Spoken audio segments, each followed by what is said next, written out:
Sejam todos muito bem-vindos ao podcast Construir para Vender, um podcast onde você aprende a criar, proteger e multiplicar seu patrimônio através da etapa mais rentável do mercado imobiliário. E no podcast de hoje você vai aprender como captar recursos na pessoa física para você adquirir um terreno e construir uma casa para vender financiados pelo Banrisul. Pois é, não tem só a Caixa nesse rolê. Tem outros bancos também que fazem financiamentos. Talvez você nunca ouviu falar sobre isso aí, mas é exatamente sobre esse tema que nós vamos falar hoje. Entender se você consegue fazer financiamentos simultâneos, qual que é a burocracia disso, quais são as principais características dessa modalidade de financiamento. Então eu tenho certeza que essa aqui vai ser uma aula VIP que você vai ter sobre o assunto. E para falar comigo sobre esse tema, nós trouxemos um convidado especial aqui, gerente da agência do Banrisul na cidade de Itapema, mercado imobiliário mais valorizado do país hoje, ultrapassou inclusive Balneário Camboriú, metro quadrado, está subindo muito, e ele está lá com a agência provavelmente estourando no mercado imobiliário de Itapema e com certeza vai nos trazer aqui todo esse conhecimento sobre essa forma de captação de recursos. Júlio Silveira, prazer em conhecê-lo, bem-vindo aqui ao podcast. Prazer, boa tarde, Léo, boa tarde, Matheus, Gabriel, conterrâneo lá, gaúcho. Barbaridade. Prazer estar com vocês aí, passar a tarde aí, trazendo um pouquinho de informação, conhecimento, né, para que os alunos da comunidade tenham um pouquinho mais de informação a respeito do crédito imobiliário, desmistificar um pouquinho, né? Muito bom. Que dizem que é difícil fazer crédito imobiliário, não é. Se tiver nas temperaturas ideais de pressão e calor, tá tranquilo, né? Exato. Mas, assim, vamos desmistificar um pouquinho o crédito imobiliário, dizer que ele é acessível e dá para fazer muita coisa com ele, inclusive adquirir certos produtos, né, imobiliários com o crédito imobiliário, que às vezes as pessoas achavam que nem sabiam. Muito bom. E tenho certeza que esse podcast aqui vai trazer muitas informações novas para as pessoas. Elas estão acostumadas aí a caixa, porque, claro, é o que mais captou recursos até hoje para o mercado imobiliário.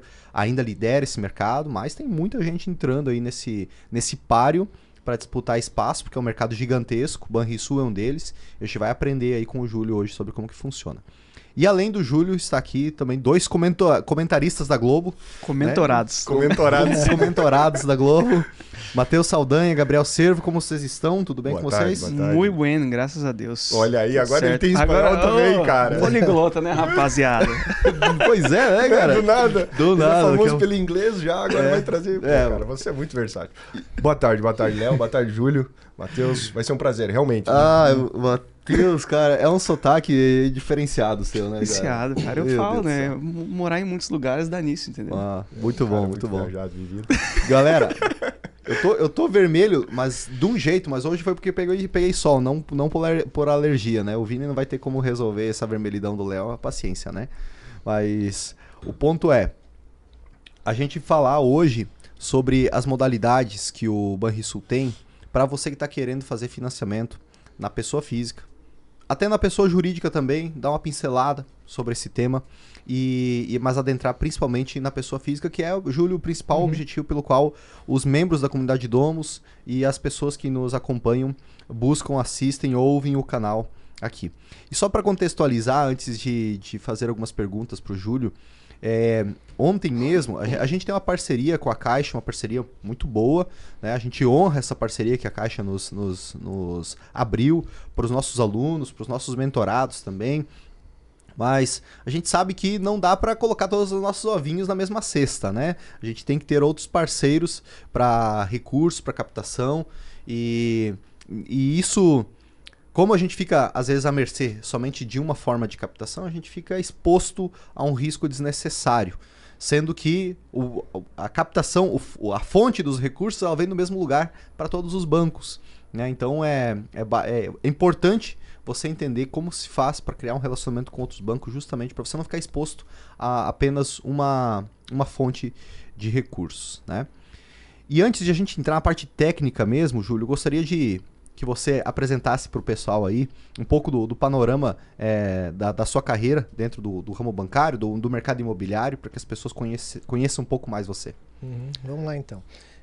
Estava falando há pouco, né? Eu sou um vendedor, né? Eu tenho mais de 30 anos aí de experiência na área de vendas. Então, e no setor bancário eu tenho em torno de 16 anos de Banrisul. Desses 16 anos, 10 já são na função gerencial, atuando no Rio Grande do Sul, aqui em Santa Catarina, atuando em mercados onde o foco era o crédito rural, e aí a gente trabalha com crédito rural, atuando em mercados onde o foco era empresas, indústrias, como em Joinville, nós atuamos assim, dessa forma lá, e vindo para Itapema, faz 4 anos e meio que estamos ali à frente da agência, o foco em Itapema é crédito imobiliário. Sim. Então, por conseguinte, a gente conseguiu transformar a cultura da nossa agência, dos funcionários todos, para ter expertise, ter conhecimento, para chegar nesse nicho de mercado e vender o nosso crédito imobiliário. E com isso a procura foi bem grande. Fizemos parcerias com correspondentes imobiliários, credenciamos correspondentes imobiliários, e com isso, ao natural, a gente foi construindo a nossa carteira de crédito imobiliário, atuando na pessoa física e também já hoje a gente atua na pessoa jurídica, com a modalidade de plano empresário.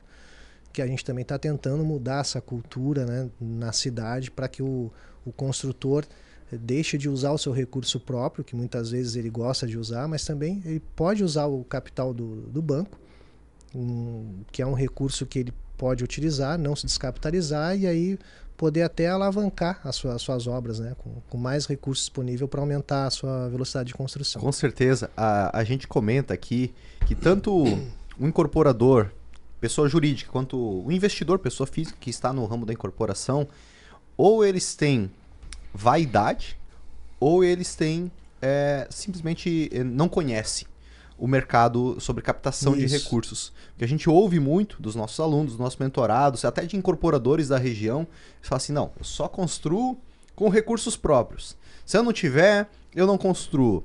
Beleza, isso demonstra conservadorismo, demonstra solidez na pessoa, mas também demonstra que ela não está fazendo a conta como ela poderia fazer, porque se ela estivesse se alavancando com um recurso barato, em relação ao potencial de ganho que ela tem ao investir, empreender aquele recurso, ela exponencializaria os retornos dela e faria mais volume de empreendimentos ou teria um retorno bem maior, né? Sim, com certeza. Ele possibilita uma capacidade de alavancar, dar velocidade para a obra, ele não fica dependendo da necessidade muitas vezes de se descapitalizar ou então ter que acelerar uma venda de uma unidade para poder fazer caixa para manter aquele cronograma de obra dele, que isso também às vezes se torna necessário.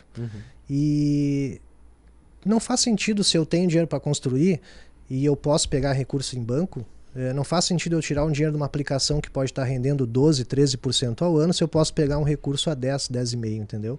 Só essa diferença de spread aí eu já estou ganhando dinheiro. Só essa diferença já está ganhando dinheiro. Já está ganhando dinheiro. Exato. E mais um ponto, né? Eu comento bastante com os nossos alunos, com o pessoal da mentoria também, que no começo o incorporador ele está olhando para quanto ele vai ter de retorno sobre o dinheiro que sai do bolso, sobre o capital investido. Aí, beleza, é um formato no começo da jornada. Depois, ele tem que estar olhando muito mais onde que ele aloca o patrimônio, o capital dele, de uma forma mais eficiente. Não só em retorno sobre o investimento, mas sim em alocação estratégica. E a alocação estratégica de um incorporador que está escalando seu negócio, ou que já está num nível mais alto, é comprando terrenos. E não gastando com concreto e com reboco e com correto, material. Formando o seu chamado land banking. O seu land banking, exato. E isso até para os bancos, isso é muito importante. Na hora que nós vamos fazer uma análise de um crédito para a construtora, a gente vai perguntar, e o teu land bank, como é que tá? Para daqui a 10 anos, tu tem projetos para construir? Tu tem terreno para construir? Para ver a longevidade, a saúde da empresa, né? Justo, entendeu? Então isso é importante também ter isso, pensar nisso. Até porque não tem como aumentar a quantidade de terreno, né? O que tem. Então assim, a escassez vai cada vez mais existir. Aqui em Balneário hoje é só para cima, não tem terreno mais para construir. Né? E os que tem, como a gente estava conversando, é muito caro. Então tem que buscar as oportunidades enquanto tem disponibilidade, com um preço bom. E aí quem compra bem ganha dinheiro. Exato. Para comprar bem você tem que ter grana para poder fazer essa viabilidade aí, né? Júlio, tu até trouxe um ponto que o banco também, por exemplo, na própria análise, né, seja da pessoa física e tudo mais, leva em consideração o próprio Landing Bank, então. Sim, a gente vai... Sim. Tu vê que interessante, né? O próprio estímulo, né? Que o banco está dando, de certa forma, ali, né? Ele leva em consideração algo que, por exemplo, a gente fala aqui, que nem o Léo comentou. Use o seu recurso para alocar no ativo, né? Na matéria-prima. E utilize aqui o recurso do banco. É isso que o banco está falando, né? Utilize o seu recurso para, de fato, pensar na matéria-prima, no terreno, e utilize aqui o nosso recurso para a construção, que é, vamos dizer assim, uma etapa que tem menos valor, de certa forma, né? No médio e longo prazo, porque não é um ativo, né? Vai cobrir construção caixa, não né? É ativo, né? Não necessariamente. Sim. Então, tu vê, cara, interessante, eu nunca tinha... Não é matéria-prima, né? Não é matéria-prima, correto. É um ativo, mas não é matéria-prima. Não é matéria-prima, correto. Se tu tem terreno, você tem futuro, né? Você tem... perenidade, perenidade né? E equity. Sim. Uhum. Entendeu? Eu vejo equity para aquele negócio a longo prazo. Sim. Mesmo que ele não queira construir mais, pare. Tem patrimônio, vai vender e pronto, vai fazer a sua liquidez. Mas se ele quiser continuar, ele tem patrimônio para construir e criar equity no seu negócio. Que é o que realmente alavanca, né? O negócio, para depois até futuramente vender. Vender, se quiser. Se for o caso. Né? Exatamente. Bacana. E, Júlio, já para a gente ir entrando, como o Léo até citou no início, para a gente dar o foco aqui no financiamento da pessoa física, porque se a gente ir na pessoa física, pessoa jurídica, a gente vai ficar horas e horas aí tratando. Mas se tratando mais especificamente então da pessoa física, quais as modalidades hoje que o Banrisul oferece para o financiamento ali para a construção? Vamos lá então. Não só o Banrisul, tá? O crédito imobiliário em geral. Hoje a pessoa física ela pode comprar o seu imóvel, novo ou usado. Ela pode já ter um imóvel e fazer a reforma ou a ampliação desse imóvel. Ela pode comprar um terreno, ela pode comprar o terreno e construir. E ela pode também até comprar um imóvel comercial na pessoa física. Vai me perguntar, e que valor, Júlio, precisa? Não tem valor. Nós só temos que ver as modalidades que no SBPE, no sistema do crédito imobiliário, nós temos lá o SFH e o SH. Vou falar um pouquinho de siglas aqui, mas depois a gente pode ir traduzindo. Desculpa, o SFH e SH? SH. O SFH é o Sistema Financeiro de Habitação e o SH é o Sistema Hipotecário. A questão mais é de garantias e de condições para financiamento. No SFH, eu posso adquirir um imóvel de até 1,5 milhão. E esse imóvel eu posso financiar ele e usar recursos do FGTS. Tá? E também tem uma condição de taxa mais interessante, mais baixa. No SH, acima de 1,5 milhão, aí não tem teto. Sim. A taxa não é a mesma, tem uma diferencinha ali na taxa. E eu não consigo usar mais o FGTS. Praticamente é isso que diferencia. Tá? Aquisição de terreno também é SH, modalidade SH. E o SFH é mais voltado para a aquisição da casa própria. Independente se vai comprar a casa pronta, usada, nova ou usada, ou se vai comprar o terreno e vai construir. Júlio, o SH é a mesma coisa ou é na mesma linha do SFI, que é o Sistema Financeiro Imobiliário? Ele está englobado. Está englobado. Está englobado ali dentro. São só distinções de financiamentos para regras do uso do FGTS. Perfeito. Só isso. Que aí tem um teto até 1,5 milhão, com condições diferenciadas ali de taxa. Sim. E tendo em conta que o nosso público que está nos assistindo, a grande maioria, ou tem um terreno próprio e quer financiar a construção, ou quer adquirir o terreno e construir via financiamento. Essas modalidades, essas duas, aquisição de terreno e construção em terreno próprio, através do Banrisul, são modalidades exclusivas para pessoa física ou também para pessoa jurídica? É para pessoa física. Para pessoa física. Quando na modalidade que nós chamamos lá no banco de SICAP, a modalidade de aquisição do terreno e construção é para pessoa física. Você vê, né? Tem essa troca de sigla, né? Às vezes o pessoal, então... até conversei com o Júlio anteriormente, a gente está muito acostumado com ATC, aquisição, terreno e construção, e CTP, né? Sim. Quando eu até comentei isso com o Júlio, o que é? Aí lá no Banrisul é SICAP, né? É, SICAP. Sim. Só para o pessoal entender, se puder passar para nós São nomes basicamente diferentes e com os mesmos fundamentos, né? Mesma coisa, nomenclatura diferente. Tava brincando até que antes, né? Banco é tudo igual, só muda a cor e o nome dos produtos, né? Sim. Mas o produto em si, ele é o mesmo, só muda a roupagem. Oferecemos a mesma coisa, né? Oferecemos a mesma coisa, né? Sim. O crédito imobiliário tem um regramento próprio e tem o Sistema Brasileiro de Poupança e Empréstimo, tem o Sistema Financeiro Imobiliário. Então, tudo isso aí tem um regramento que os bancos têm que se adequar para poder oferecer. Então, na prática, os processos, pode mudar o nome, uma nomenclatura aqui ou ali, mas os processos são bem semelhantes. Tá? E, claro, de acordo com a orientação, a política de crédito de cada banco, ele vai direcionar para uma área mais específica, né? Ou também a sua capacidade de funding para poder liberar recursos, né? Bom, já que tratou essa questão do funding assim, não, vou voltar um pouquinho atrás. Entendido que essas modalidades, então, é somente para pessoa física, né? E talvez o pessoal já deve até estar se perguntando que hoje, quando a gente fala de caixa, por exemplo, para aquisição de terreno e construção, a gente tem uma trava para essa modalidade em específico de um financiamento ativo por CPF. Né?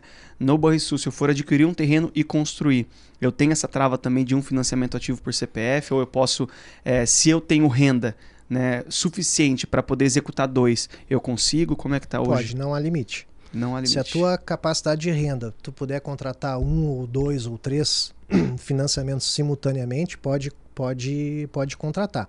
O que vai te limitar a se for usar recurso do FGTS, que é um regulamento à parte, só permite ter um financiamento só por vez.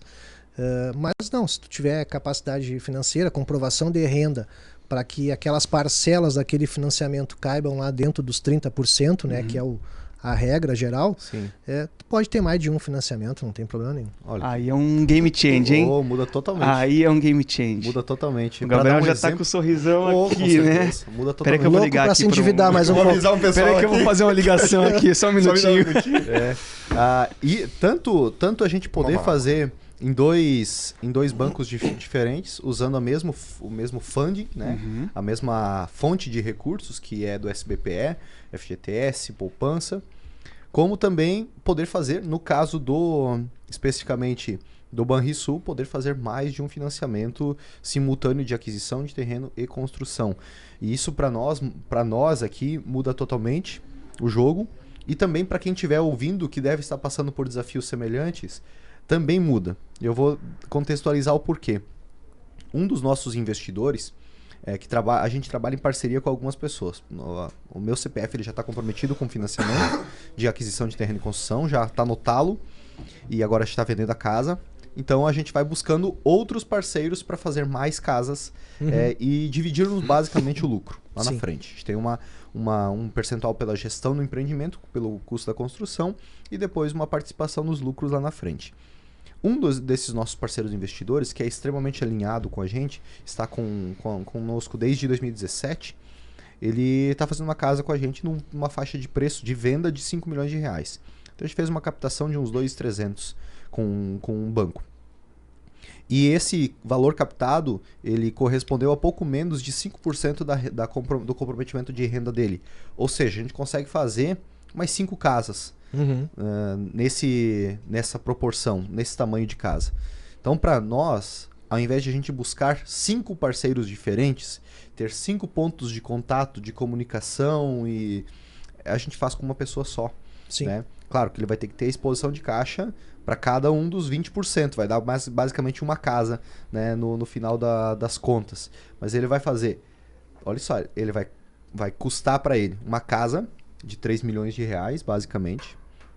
Mas a gente vai fazer 5 que vão custar 15 milhões e vão ser vendidas 60% acima, tipo 25 milhões de reais. Lá no final, cada uma delas. Então, olha só a alavancagem, de 3 milhões para um VGV de 25. Né? E dá para ser feito isso no caso, com o Banrisul. Né?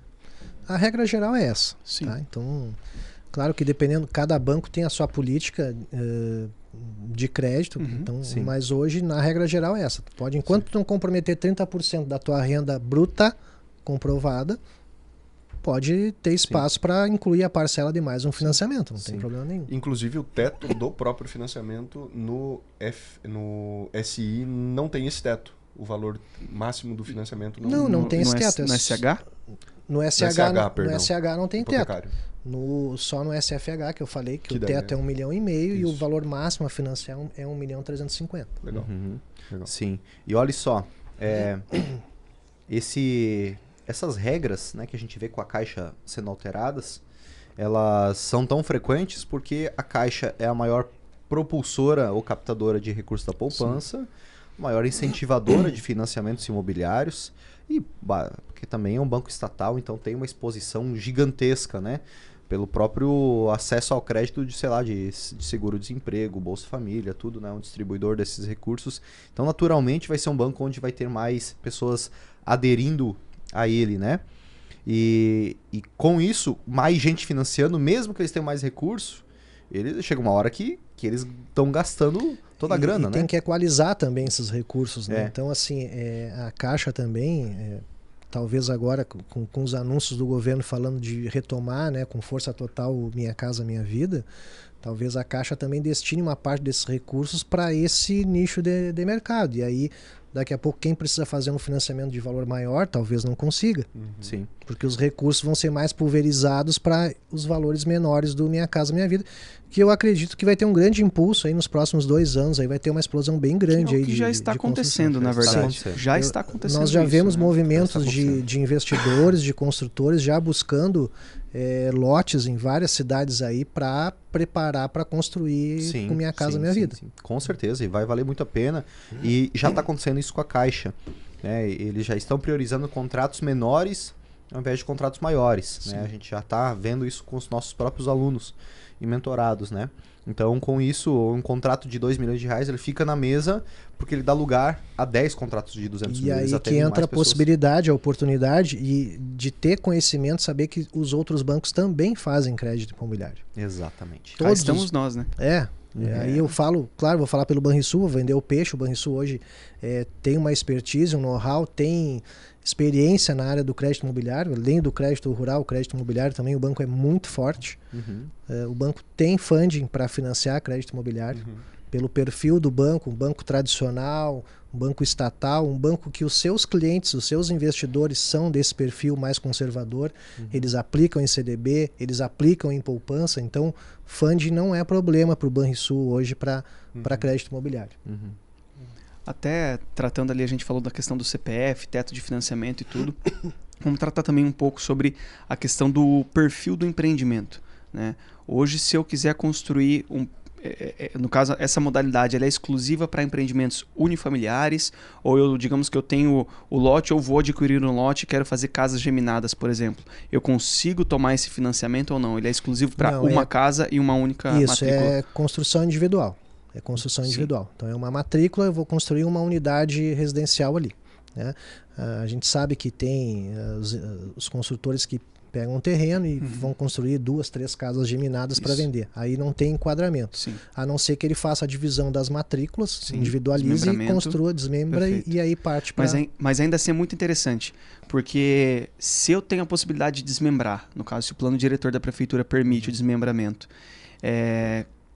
hoje com o Banrisul, justamente pelo fato de eu conseguir tomar, obviamente, se eu tenho comprovação de renda, e eu conseguir tomar 2 financiamentos, que seja no meu CPF ou no CPF do investidor, ainda assim vale a pena pegar a aquisição, desmembrar aquele lote e construir os geminados ali fazendo 2 financiamentos individuais. Pode fazer, ou ele pode inclusive já desmembrar e já vender já na planta a construção, e aí o comprador já aprova o crédito e ele já constrói já no nome daquela pessoa. Ele pega aí o construtor vai vender o terreno e ainda vai ganhar dinheiro com a construção da casa.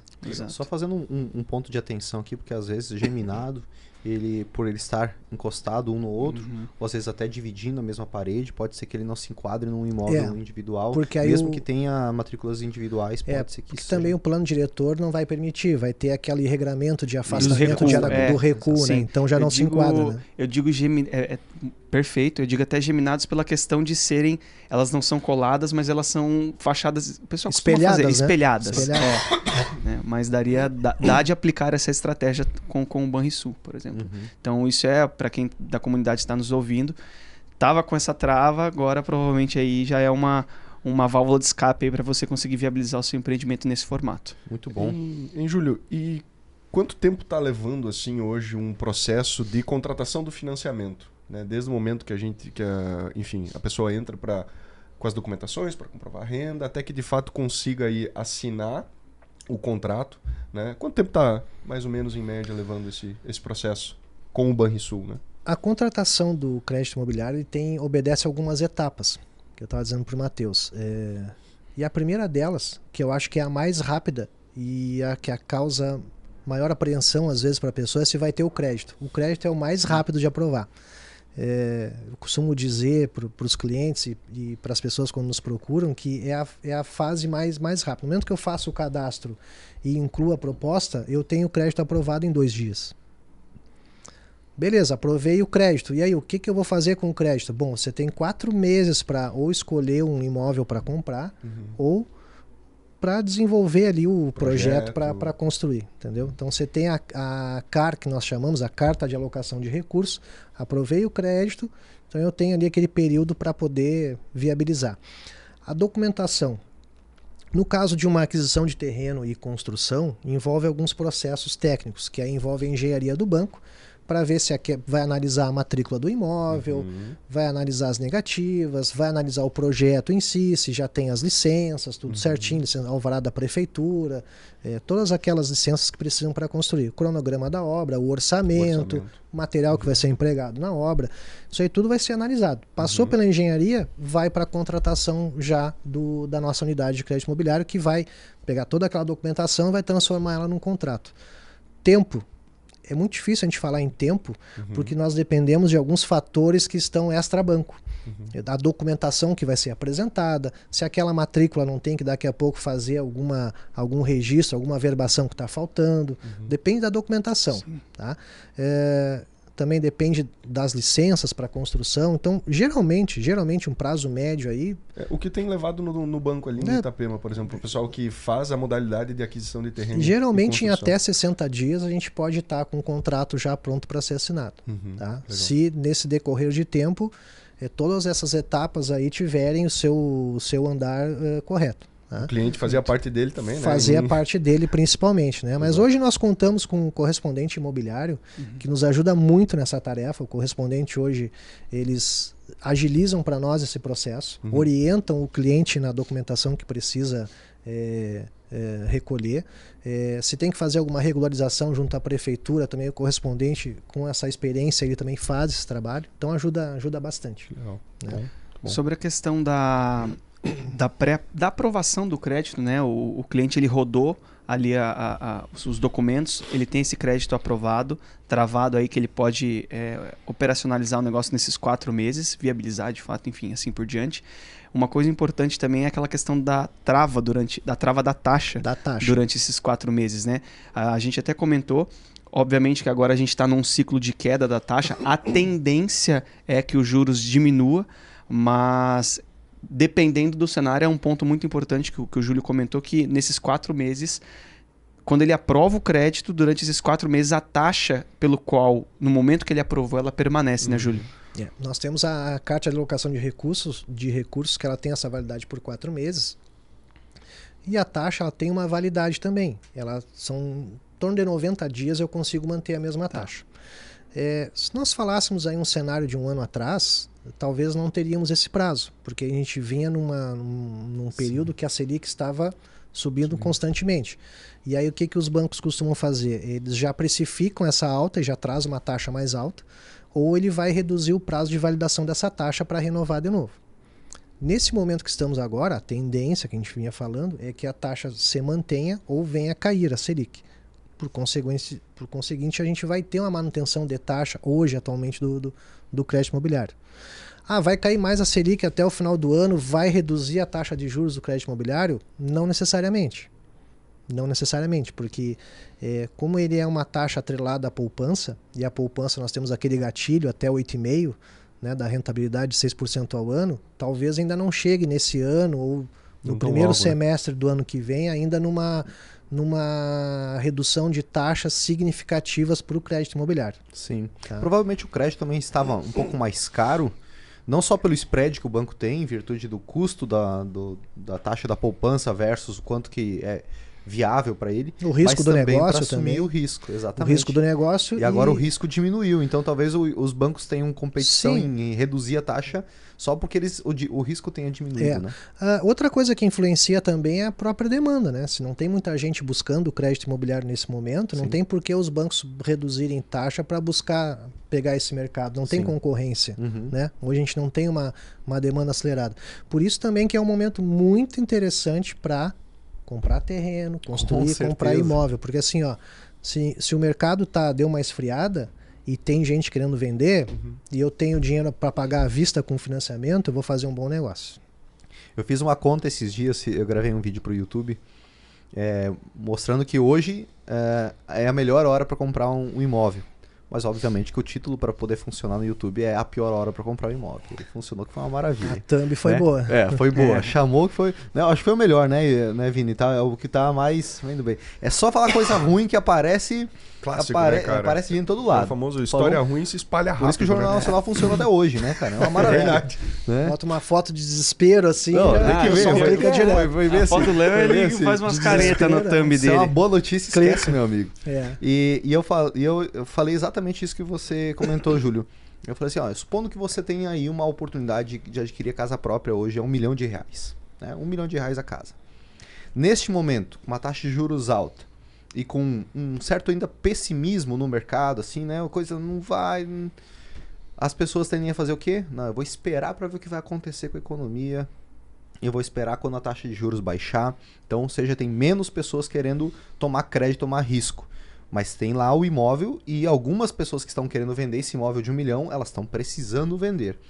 Então, eles estão mais suscetíveis a um desconto, uma flexibilidade, aceitar permuta e assim por diante. Então, desse R$1 milhão, é possível você comprar esse imóvel com 10, 15, às vezes 20% de desconto no final, dependendo se for na mascada, como diz o pessoal lá da Atlântida. E beleza, nesse momento. E aí você contrai um financiamento, supondo que seja por R$900 mil. Você comprou esse imóvel por 900 mil. Você financiou 810 e financiou e deu uma entrada de 10%, R$90 mil. Uma taxa de juros alta. Taxa de juros efetiva hoje, 10,5%? Bota 11, bota 11 para o pessoal achar caro. Exatamente. Mesmo, bota 11. Tá 11%. A nossa taxa não é essa, mas bota 11 para o pessoal achar. Para depois jogar ficar... em cima, né? Para jogar para cima. E foi exatamente esse exemplo, eu coloquei o exemplo de 11% no YouTube. Porque a taxa efetiva, no final das contas, é o que a gente está contratando hoje a 11%. Ok, daqui 1 ano e meio, primeiro semestre de 2025, taxa Selic já baixou, talvez esteja 9%, 9,5%. Do mesmo jeito que subiu mais rápido do que todo mundo esperava, pode começar a diminuir mais rápido do que todo mundo espera. Isso pode acontecer. Supondo que esteja a 9%, naturalmente a taxa de juros do financiamento vai estar mais barata. E com isso, mais pessoas com acesso a crédito, porque aumenta o poder de compra. Então tá todo mundo descendo o morro para comprar imóvel. O que acontece com aquela casa de R$1 milhão lá? Ela já não tá mais R$1 milhão. Ela já tá R$1.100.000, R$1.200.000. Por quê? Porque tá todo mundo querendo. O que o cara faz? Opa! Eu sofri tanto para vender, não vendi até agora que eu não vou vender também. Agora, se você quer comprar, é R$1.200.000. E ó, não aceito permuta, é do mesma coisa que aconteceu com a gente ano retrasado. A gente vendeu uma casa por R$4.800.000 e o cliente falou assim, eu ia querer colocar para uma proposta de um apartamento que eu tenho no negócio para comprar a tua casa de R$4.800. Mas tu não vai aceitar, né? Cara, tipo, já veio pronto para não aceitar. Sim. Isso não acontece nesse momento. Agora estão vindo com safra de soja para daqui 2 anos. Literalmente. Estão vindo algumas loucuras, assim. Então, mas daí o que a pessoa vai fazer a conta? Não, mas agora a taxa de juros do financiamento tá boa.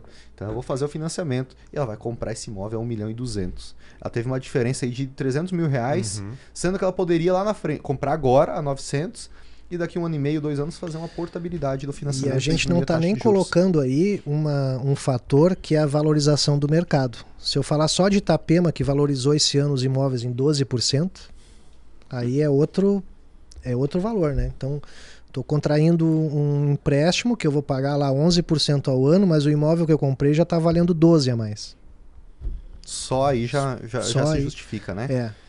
Olha só a visão, né, que a pessoa tem que ter ao fazer a contratação. Até o próprio mercado, né? Aqui em Balneário também. Enfim, acho que todo o litoral de Santa Catarina tá está aquecido, está valorizado. A gente tem aqui do lado em Pissarras também, que Sim. está um boom enorme ali de construção. Também está valorizando muito os imóveis. Tem uma oportunidade boa ali de investir, porque ainda estão em valores assim que dá para comprar ainda e ganhar dinheiro em seguida com a valorização do próprio imóvel ali. Esse pensamento ele é interessante e eu concordo contigo. Muita gente pensa assim, já passou o momento, já não vale mais a pena. Tem gente falando isso desde a década de 90, né? E, não, terreno tá muito caro, não vale mais a pena, não vale a pena. Espera mais 3 anos e tenta comprar de novo pra você ver o que vai acontecer. Vai estar mais baixo, né? Vai. Acredita nisso. É. Vai estar o dobro do preço, né? E vai continuar aumentando. A gente tá falando de litoral de Santa Catarina, né? Que é um ponto que nós moramos aqui, então fica mais evidente. Mas como a gente tem alunos, Júlio, em todo o Brasil, a gente sabe da realidade dos nossos alunos em outras regiões. É óbvio que esse momento do mercado ele está mais travado em várias regiões. Só que isso não tira bônus, não desabilita, né, a perspectiva de melhoria do mercado com qualquer ciclo. Né? Qualquer cidade, qualquer região que tenha um centro de educação, um centro de saúde, é uma cidade que atrai moradores. Então, seja para estudar, seja um médico que vem com a sua família para trabalhar num hospital, numa grande universidade. Então, eu sempre digo, onde tem centro de educação e centro de saúde, é um local bom para investir, porque vai atrair sempre gente, constantemente. Tirando aqui o momento do litoral, né, de que todo mundo, depois da pandemia, quis morar no litoral, todas as regiões que têm essa característica de ter centro de educação e de saúde, vai atrair gente constantemente. Por conseguinte, os imóveis vão valorizar sempre. Sim. Vamos dar o exemplo lá de Santa Maria, né? Centro de educação, centro de saúde. Falar um pouquinho do Rio Grande do Sul, Passo Fundo, é uma outra cidade. Centro de educação, centro de saúde. Verdade. Né? Então, sempre vai atrair constantemente pessoas para aquela região e elas têm que morar em algum lugar, né? Sim. A gente já tem um déficit de moradia no Brasil enorme. E ainda mais ainda em lugares que atraem as pessoas para irem para aquelas regiões. Muito bacana. Sem falar do litoral, né? Não estamos falando do litoral. Exato. Interessante a sua abordagem. Eu tenho uma forma diferente de olhar para isso, mas no final as duas se conversam.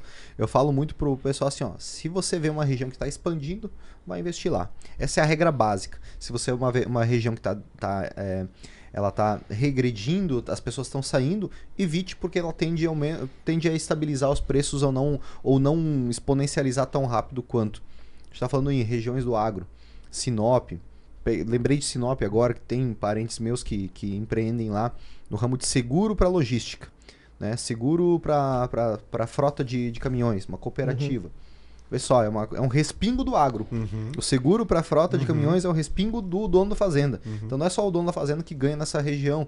Só que esse dono da fazenda, o gerente da fazenda, o capataz e tal, eles precisam morar em algum lugar. Claro. Eles precisam comprar uma casa e às vezes eles não têm tempo, estão mudando de cidade, ou o cara que trabalha como gerente comercial de uma empresa de fertilizante, ele precisa morar lá.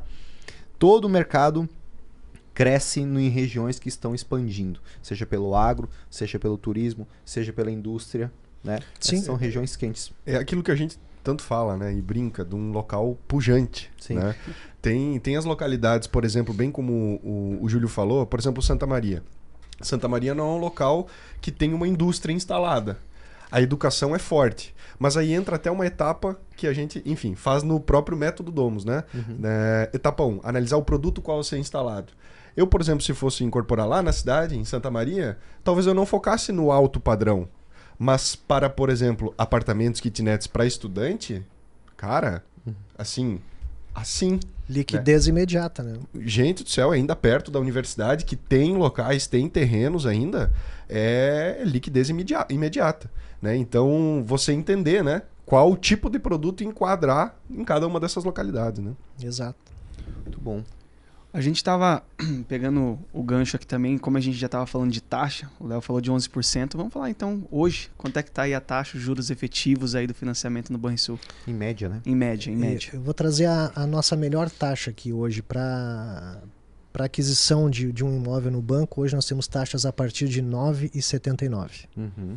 Tá? Então, dependendo da modalidade e também da simulação, vai influenciar muito também a idade do contratante, porque aí entra o seguro, e aí o seguro influencia na taxa efetiva, vai variar um pouquinho no final o custo efetivo. Mas não vai alterar muito. Tá? Não vai alterar muito. Vai dar uma... Mas hoje a nossa taxa oficial, a melhor taxa que temos hoje é 9,79. Acredito que, tirando a Caixa, se procurar simular em qualquer outro banco, talvez não tenha essa condição de taxa hoje. Hoje os bancos estão bem competitivos, né, em termos de taxa, né? Não tem muita zero variação. Alguma coisa, Muita variação. O produto é igual, o fund é o mesmo, então vai modificar ali um pouquinho a taxa em função do contratante, que aí eu falo a questão do seguro, né, da idade, que vai influenciar na parcela final, e aí por isso o custo efetivo tem uma variação, mas a taxa básica, a taxa nominal, não varia muito de banco para banco, né? E aí entra mais uma crença das pessoas, Júlio, que a taxa está muito alta, né? Taxa está muito alta, mas taxa tá alta em relação ao quê?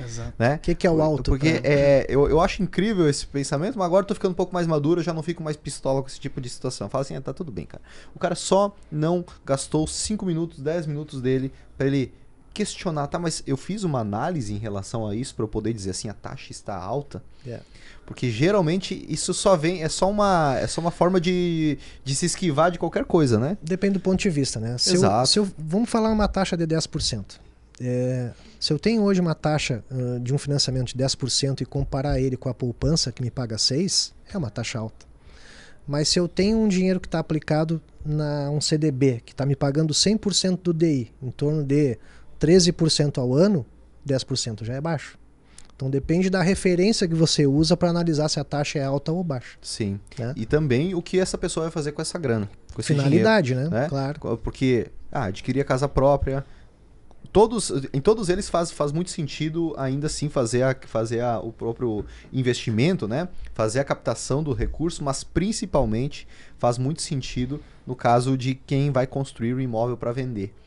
Porque essa pessoa ela vai ter um retorno sobre o investimento de 35%, 40% no período. Claro. Né? Então, se ela vai fazer um imóvel de 1 milhão, ela vai vender por 1,5 milhão, 1,6 milhão, talvez 1,4 milhão em algumas regiões do país que estão extremamente... não estão com o mercado pujante, como diz o senhor Gabriel, mas sim no mercado que está crescendo e principalmente quando ele surfa uma onda de valorização do imóvel, então ele tende porque vai ter uma valorização do custo de construção, uma valorização do terreno, ele vai vender por 1,6 milhão, 1,7 milhão esse bem. Beleza. E ele pegou esse recurso a 10%, 11% ao ano. Mas ele vai ter um retorno sobre o investimento de 35%, 40% no período. Só que, e aí o Júlio vai me corrigir se eu estiver errado, o recurso ele custa 11% ao ano se o recurso fosse disponibilizado todo ele em momento zero, como é o caso, por exemplo, de uma aquisição de um apartamento, né? De uma casa. Mas no caso de aquisição de terreno e construção, como ele é liberado gradativamente conforme o avanço, o progresso da obra, os juros são cobrados proporcionalmente ao valor emprestado. Claro, proporcionalmente ao saldo devedor que ele está tomando. Né? Então, um exemplo, né, fazendo link aí, comprei o terreno, vou fazer um financiamento para comprar o terreno e construir. No período da construção, no período que eu estou construindo aquele imóvel ali, eu não tenho parcela para pagar. Eu tenho amortizações de juros sobre o capital tomado. Qual é o capital? O valor que eu utilizei para comprar o terreno e o valor que eu estou empregando durante a obra. Então a parcela ainda, aquele valor que eu estou pagando ali enquanto a obra está seguindo, ainda é menor que a parcela do financiamento final que ficar. Talvez nesse meio tempo ele até vendeu o imóvel já. Entendeu? Então ele realizou muito mais essa diferença, esse percentual de lucro dele é muito maior até. Em grande parte dos casos ele vende ainda durante a construção. Em grande parte dos casos, porque ele vai vender aí 80% da obra. Se o mercado estiver aquecido, ele vai vender antes. Talvez ele venda até 2 meses depois do término da construção. Só que nesse período de 2 meses após o término da construção, é o processo de habite-se, de emissão de CND e de averbação da construção. Que provavelmente a parcela começa a amortizar a partir da averbação da construção. Isso, no momento que tiver ali o habite, ele já a partir do habite já começa. A partir do habite. Então a exposição de caixa dessa pessoa vai ser muito baixa, né? Importante ressaltar, porque muito fala, tá, mas se eu peguei emprestado 800 mil reais, qual que vai ser meu juro depois quando eu for quitar o financiamento? Você já pagou os juros durante o período. Você vai encerrar o contrato ali, né? Você já pagou durante esse período de obra, né?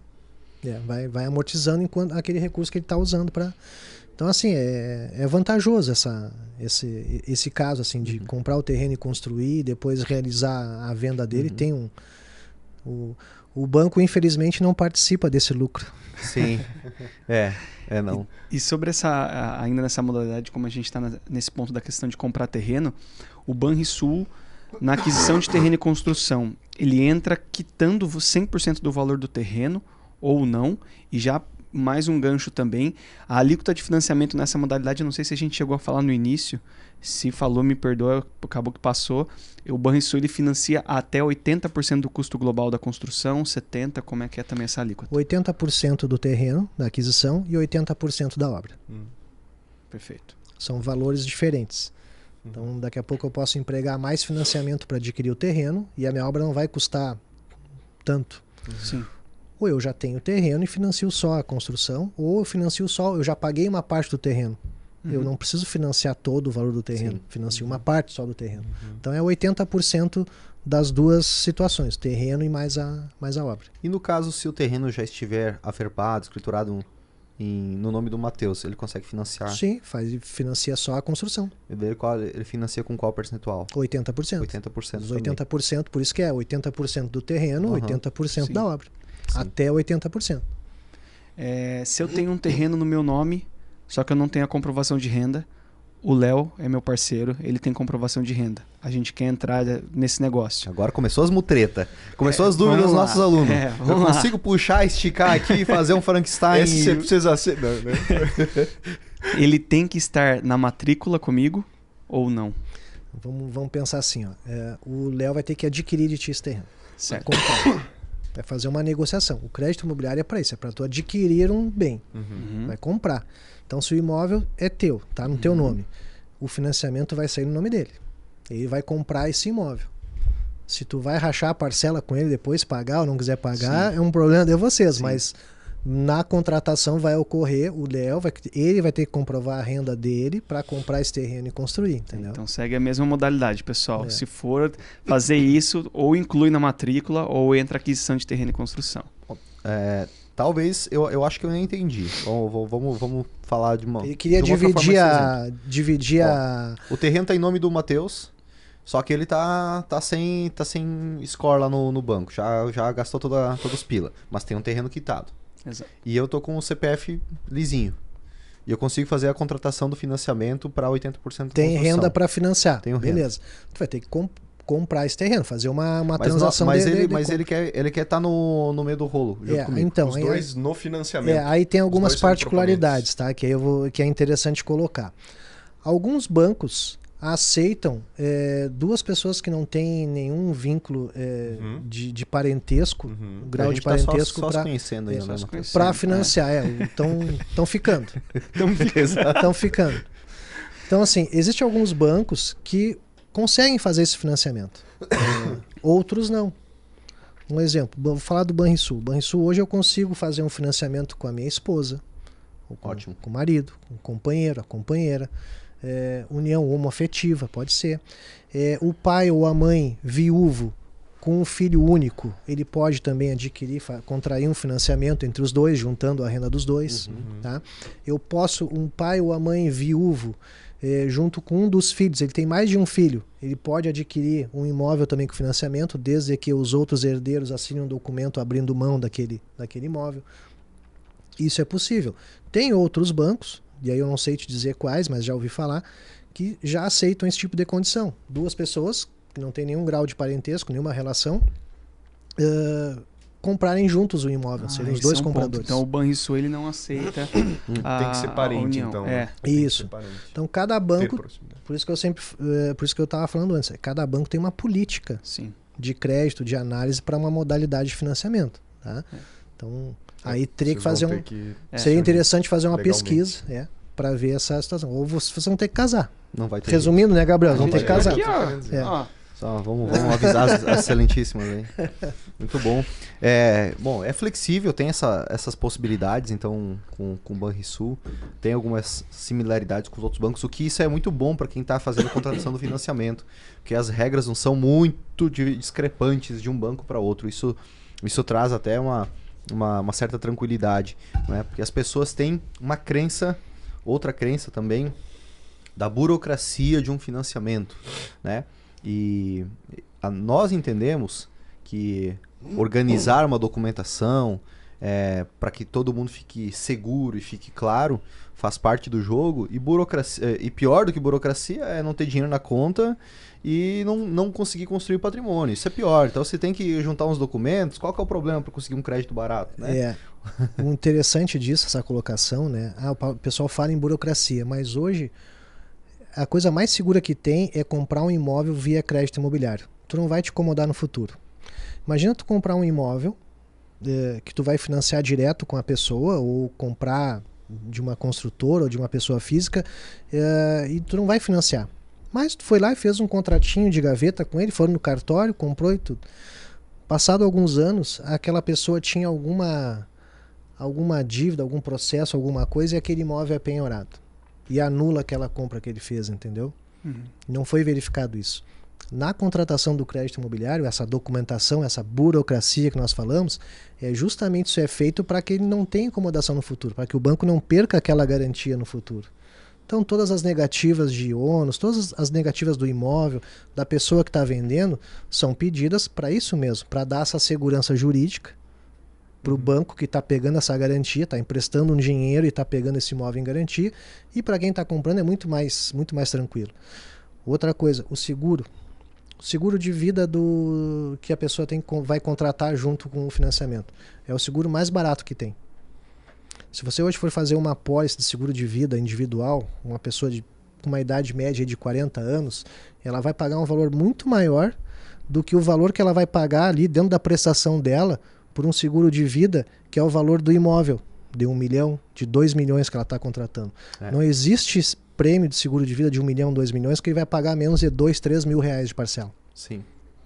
Só aí já é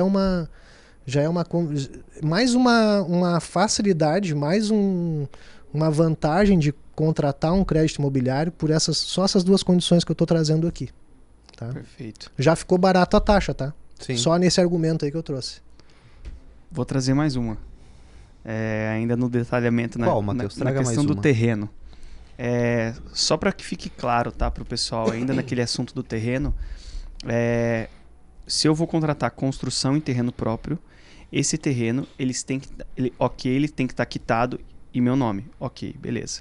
Só que ele tem que estar no nome da minha pessoa física, certo? Se estiver na minha pessoa jurídica, não. Vamos lá, vamos entender.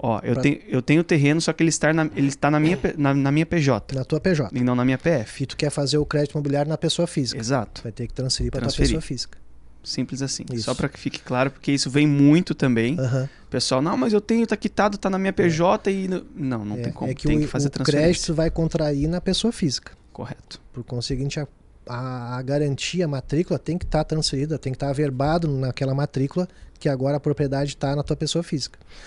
Que tipo de terreno posso comprar? No crédito imobiliário é só terreno urbano, tá? Terreno que legalmente está considerado como terreno urbano. Ah, mas aí eu quero comprar um terreno rural. Eu posso? Na modalidade de crédito imobiliário, não. Mas aí a gente tem outra modalidade que é o consórcio, que também é uma opção que daqui a pouco podemos conversar em um outro programa. Também é uma boa forma de alavancagem de patrimônio com o consórcio. E também em consórcio você pode comprar o terreno, construir e pode comprar imóvel rural também. Quer fazer um sítio, uma chácara? Pode fazer também. Não quer fazer um sítio? Vai sair aquele parreirão lá. Vai sair. Agora vai. Então fica aí, no próximo programa a gente pode falar sobre o consórcio, que é bem interessante também. Tá? Bem interessante. Bacana.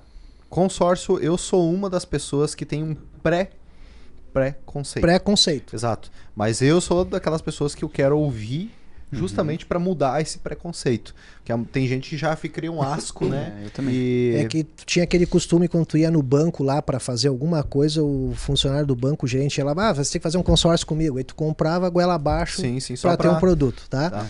A tal da reciprocidade. Reciprocidade. Hoje não. Hoje a gente pode falar em consórcio como também modalidade de crédito. Se for bem estruturado, bem montado, uma operação de consórcio para você ter um crédito com aquele consórcio ali. Entendeu? Ó, então, tem pano pra manga aí pra gente, tem pra bastante gente trabalhar assunto. bastante.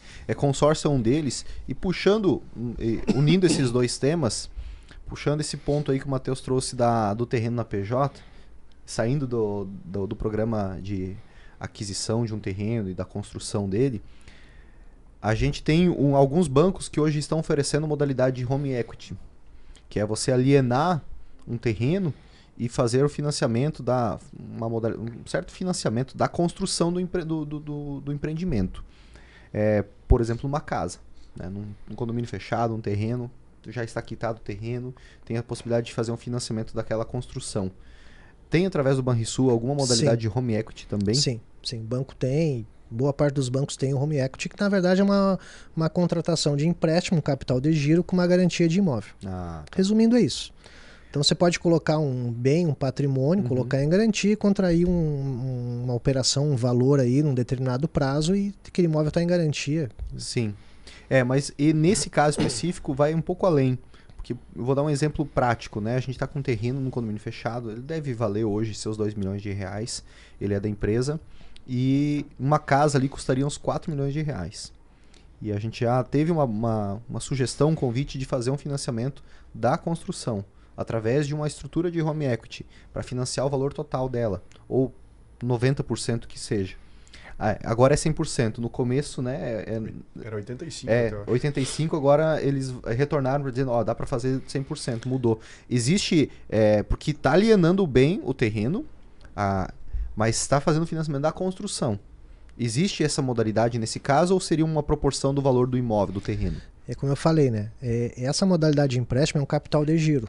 Se tu quiser pegar o dinheiro e não construir, fazer qualquer outra coisa com dinheiro, não tem problema. Alguns bancos, alguns fundos fazem essa modalidade de empréstimo, o home equity, porque eles não têm acesso ao programa do Sistema Brasileiro de Poupança e Empréstimo, crédito imobiliário. Então aqueles bancos, cooperativas, fundos de investimento, eles têm funding, têm dinheiro, mas esse dinheiro não é oriundo do SBPE. Não vai ter a vantagem da taxa, das condições de prazo para fazer esse empréstimo. Então se criou o home equity, que na verdade é apenas um empréstimo com garantia de imóvel. E você pega um capital de giro, paga num determinado prazo, um prazo mais alongado, por serem valores consideráveis, você pode construir em cima daquele imóvel que está em garantia ou usar para qualquer outra coisa. Investir se tem uma empresa, investir na empresa, enfim, qualquer coisa. Os juros é mais salgado, né? É mais salgado porque o funding não é o mesmo. Não é o mesmo. Sim. Tá? Então se coloca, né, o nome de home equity, enfim, para construção, dar uma gourmetizada, mas no fim é um empréstimo com garantia de imóvel, faz o que tu quiser com dinheiro, a taxa é um pouquinho maior porque o funding não é o mesmo. Só isso. Sim. Né? Provavelmente é um CDB do banco, ele capta esse recurso CDB lá. do banco, alguma LCI que ele tem, entendeu? Então pode ser qualquer origem o funding. Então acho que é para isso até o podcast, é para desmistificar as condições de acesso ao crédito. Né? Às vezes as pessoas gourmetizam, né, os nomes e acham que é muito difícil. Não é.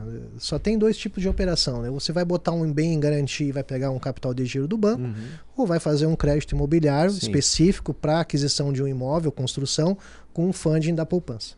Boa. Basicamente é isso. Se você estava querendo ir pro agiota, você não precisa mais, viu? Só tem várias estratégias aí antes de deixar o teu dedinho, o teu perder as unhas. Exatamente. Não precisa ir para lá. Tem, na pior das hipóteses, o resgate da bacia das almas é o home equity. Né? Se não deu nada certo, vai pro home equity. E tem muitos fundos com capital e fazendo esse tipo de negócio, tá? E com taxas boas. Eu não estou dizendo que a taxa é horrível. Tem condições de taxas boas. Tem muitos fundos aí alavancados com recurso e com condições de fazer esse tipo de operação. Aproveitando que a gente está falando de funding também e trazendo conteúdos recentes que já trouxemos esse assunto no podcast, o Léo já publicou alguns vídeos de YouTube sobre isso, é que acabou o dinheiro. Né? Acabou o dinheiro do empréstimo, acabou o dinheiro da caixa, acabou o dinheiro da poupança, tá dando déficit, a mês está caindo percentual, o pessoal tá tirando dinheiro ali. Corram para as montanhas, terra vazia. Winter is coming. Exato. Aí então a pergunta que não quer calhar, como está o funding do Banrisul? Como é que tá isso com vocês? Então, o banco sempre teve funding para esse tipo de operação. E um dos motivos principais do banco é o próprio perfil do banco. É uma empresa aí que agora em setembro, dia 12 de setembro, o Banrisul está completando 95 anos.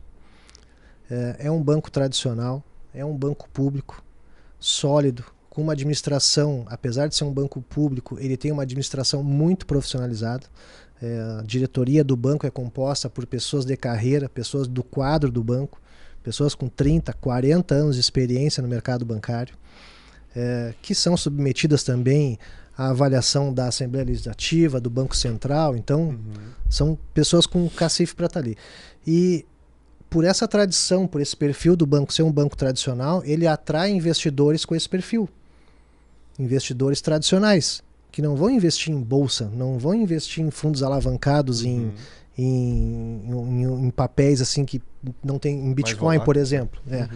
Vão investir em CDB, vão investir em poupança, que é da onde sai o nosso funding. Então o banco está bem capitalizado, tem recurso, tanto tem recurso que hoje nós temos a taxa mais baixa do mercado, então o problema não é dinheiro. Sim. Né? Então eu posso dizer que hoje o Banrisul tem condições de fomentar o crédito imobiliário aí, claro, salvo o seu tamanho e a sua proporção, né? Claro. O Banrisul é um banco regional, um banco do Rio Grande do Sul, que está inserido também em Santa Catarina e em algumas cidades do resto do Brasil. Não dá para comparar com bancos que têm 5.000 agências que estão em todo o Brasil. Né? Sim. Mas no seu tamanho, no seu porte, ele tem condições tranquilo de atender a demanda que vem hoje para nós. Sim, e estamos a cada mês, a cada ano, crescendo a nossa carteira de crédito imobiliário. O banco vem ganhando mercado por ter essa disponibilidade, ter essa experiência, essa expertise em crédito imobiliário e ter dinheiro, principalmente, né? Sim, legal, sim. Legal. E aproveitando essa questão que você, por mais que seja um banco regional, tem em outras regiões do país, supondo que um aluno nosso, um membro da comunidade Domus, um mentorado nosso queira fazer uma captação de recursos com o Banrisul, ou especificamente com o Júlio, aqui em Itapema, ele consegue fazer isso mesmo estando em outro estado? Tem essa possibilidade? Como que é essa dinâmica da contratação? Vamos lá. A área de atuação do banco é 100% do Rio Grande do Sul e 100% no estado de Santa Catarina, apesar de não termos 100% de agências em todas as cidades.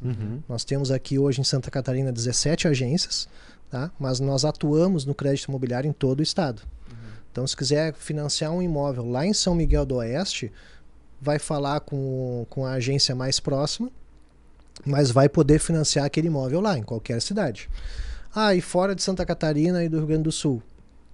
Nos estados onde temos agência nas capitais, que é Paraná, Rio, São Paulo e Brasília, na região metropolitana, a gente também consegue financiar.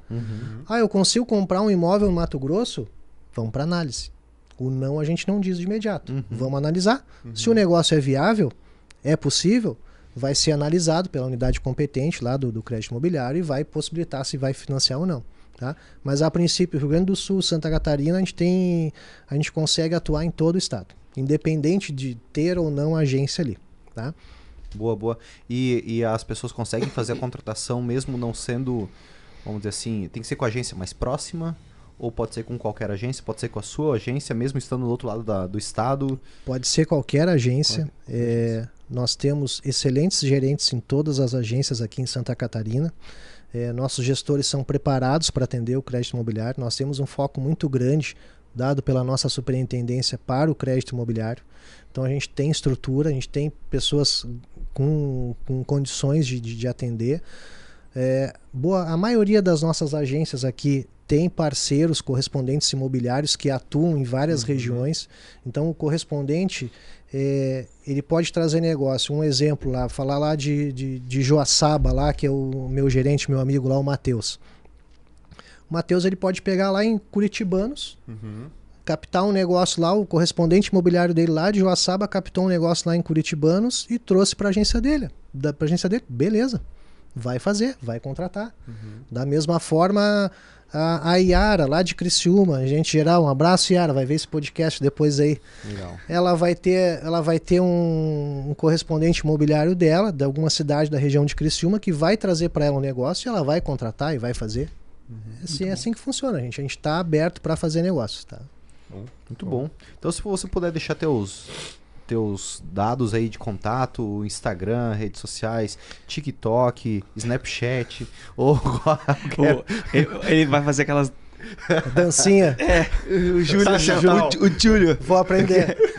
Muito bom. Se puder deixar o contato aí, vai ser. A gente deixa na descrição do podcast quem quiser entrar em contato contigo, com a agência. Beleza, enfim. eu já até mandei pro Matheus o link ali para botar na descrição desse vídeo, o nosso simulador do crédito imobiliário. Então qualquer pessoa, cliente ou não cliente, pode entrar naquele link e fazer uma simulação para ele mesmo. É bem prévia, né? Uma simulação prévia para já saber quanto de taxa, quanto de parcela, quanto de renda que ele tem que comprovar, quanto de parcela que ele vai pagar. Lembrando que as parcelas é tabela SAC, são parcelas regressivas, né? Conforme vai amortizando o saldo devedor, a parcela também vai diminuindo. E quem quiser fazer mais contato comigo, a gente tem o nosso WhatsApp do banco, que é o 4799-124-7327. Quiser também procurar nas redes sociais, @Banrisul, segue o banco lá no Instagram, que também vai achar material e conteúdo sobre o crédito imobiliário. O Banrisul também tem páginas dentro do site banrisul.com.br para trazer essa informação sobre crédito imobiliário. Quem também quiser me seguir em rede social, não sou nenhum influencer, nenhum tiktoker, mas é julio.silveira1. Também ali a gente traz algum conteúdo ali sobre reuniões junto a corretores de imóveis para difundir o crédito imobiliário. A gente tem feito isso lá em Itapema, principalmente para desmistificar junto ao corretor de imóveis. Com certeza. O profissional que está inserido nesse mercado, desmistificar para ele o crédito imobiliário, que é uma ferramenta para ele fazer negócio. E muitas vezes ele acaba não usando, não oferecendo por desconhecimento ou achar que é burocrático. Aí eu digo pro corretor, tu não precisa fazer nada, é só tu fechar o negócio. Traz para o banco, tem o correspondente imobiliário que vai juntar papel para ti, tu vai ganhar tua comissão, vai ter uma oferta melhor de negociação para o cliente. Legal. Né? Legal. Exato, porque às vezes eles deixam de fazer negócio justamente por não conhecer Isso. as várias modalidades de financiamento que tem, como por exemplo a aquisição de terreno de construção. Às vezes a cliente quer comprar quer construir a casa, ou quer comprar uma casa, mas não tem condições de pagar um imóvel pronto, né? E tem a opção de financiamento de terreno de construção. E ele conseguiria fechar um negócio em virtude disso, né? Muito legal essa desvendar, ajudar a educar o mercado, né? Faz muito sentido essa nossa missão aqui também, e a gente super agradece, Júlio, a tua disponibilidade de ter vindo aqui conversar com a gente e ensinar para os alunos, na verdade esse conteúdo aqui era para ser só para os membros da comunidade, para os nossos mentorados, mas a gente decidiu trazer aqui para o podcast justamente para democratizar o acesso ao conhecimento, claro, e desmistificar muitas das crenças que as pessoas têm sobre investimento e captação de recursos no mercado imobiliário. Obrigado mais uma vez, Júlio, aí, pela tua disponibilidade. Eu que agradeço o espaço aí para conversar, bater um papo com vocês. É sempre bom falar sobre um assunto que a gente gosta e domina um pouco, e ajudar mais pessoas a terem acesso e também, né, prosperar, aumentar patrimônio, enfim, né, conhecer as possibilidades que tem de alavancar os seus negócios. A gente está à disposição na agência lá de Itapema, Banrisul da agência Itapema. Quem quiser fazer contato, ligar, nos chamar aí, a gente está disponível aí para ajudar em qualquer assunto aí ligado ao tema. Show demais. Obrigado mais uma vez, Júlio. Valeu. Gabriel, Matheus. Obrigado, pessoal. Valeu, obrigado. Pessoal. Obrigado. Valeu. Tchau. Tchau.